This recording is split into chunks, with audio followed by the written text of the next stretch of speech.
Jadi, siapa sih Dr. Cipto Mangunkusumo?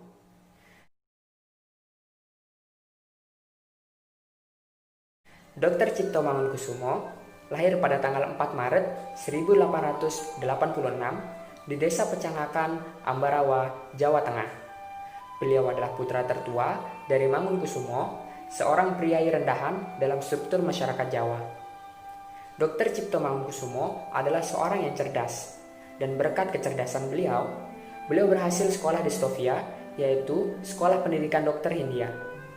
Namun, saat bersekolah di Stovia, beliau melihat banyak sekali peraturan dan diskriminasi ras, sehingga menimbulkan ketidakpuasan pada dirinya.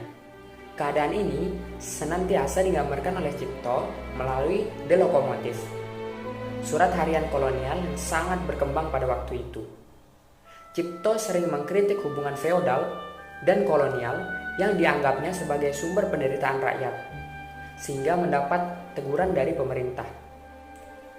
Terbentuknya Budi Utomo pada 20 Mei 1908 disambut baik oleh Cipto Mangunkusumo sebagai bentuk kesadaran pribumi akan dirinya. Tetapi terjadi perpecahan antara Cipto Mangunkusumo dan Rajiman Widyodiningrat karena perbedaan tujuan organisasi. Walaupun diangkat sebagai pengurus organisasi Budi Utomo, Cipto Mangunkusumo akhirnya mengundurkan diri dari Budi Utomo karena dianggap tidak mewakili aspirasinya. Sepeninggal Cipto, Budi Utomo pun terbebas dari segala perdebatan, tetapi kehilangan kekuatan progresifnya. Setelah mengundurkan diri dari Budi Utomo, Cipto Mangunkusumo membuka praktik dokter di Solo. Beliau juga berandil besar dalam pemberantasan wabah pes di Malang pada tahun 1911 sehingga mendapatkan penghargaan bintang emas dari pemerintahan kolonial Belanda. Walaupun karir dokternya semakin gemilang, Dr. Cipto Mangunkusumo kembali lagi ke dunia politik setelah bertemu dua kawannya, Douwe Dekker dan Suhardi Suryaningrat pada tahun 1912 untuk mendirikan Illische Partij. Kemudian, Dr. Cipto Mangunkusumo bersama dengan Suhardi Suryaningrat mendirikan suatu komite perayaan 100 tahun kemerdekaan Belanda yang dinamakan Komite Bumi Putra. Aksi Komite Bumi Putra mencapai puncaknya pada tanggal 19 Juli 1913 saat harian The Express menerbitkan suatu artikel karya Suhardi Suryaningrat yang berjudul Andaikan Saya Seorang Belanda.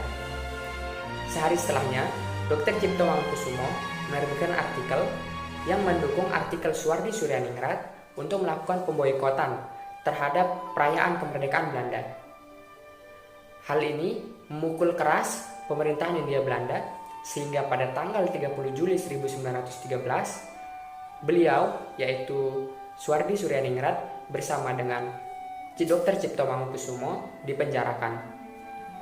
Tidak lama setelah itu, tepatnya pada tanggal 18 Agustus 1913, keluarlah surat keputusan dari pemerintahan Hindia Belanda yang menyatakan bahwa Douwe Dekker, Dr. Cipto Mangunkusumo, dan Suhardi Suryaningrat akan dibuang ke Belanda karena kegiatan anti-Belandanya dalam aksi Komite Bumi Putra.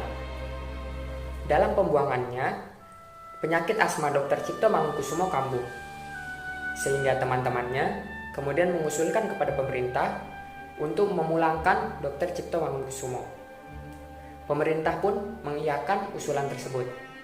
Ketika Dr. Cipto Mangunkusumo diminta untuk menandatangani kesepakatan bahwa ia dapat pulang ke Jawa, tetapi dengan syarat untuk melepaskan hak politiknya, Dr. Cipto Mangunkusumo secara tegas mengatakan bahwa lebih baik mati daripada melepaskan hak politiknya. Dan pada akhirnya, Dr. Cipto Mangunkusumo wafat pada tanggal 8 Maret 1943 karena penyakit asmanya.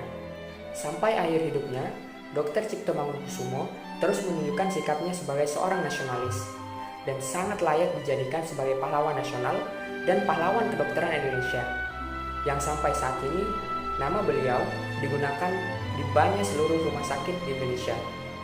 Itulah biografi singkat mengenai Dr. Cipto Mangunkusumo. Mohon maaf jika banyak kesalahan. Terima kasih. Assalamualaikum warahmatullahi wabarakatuh.